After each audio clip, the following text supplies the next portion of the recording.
lagi diampuni, yang mengharap pada rahmat Allah yang Maha Pemberi segala bantuan.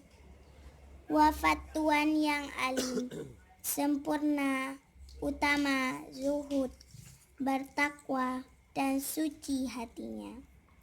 Sayyid Imanuddin Ali bin Sayyid Izzuddin bin Ishaq al-Husaini al-Hasani pada hari Jumat 19 dari bulan Muharram tahun 827 dari Hijrah.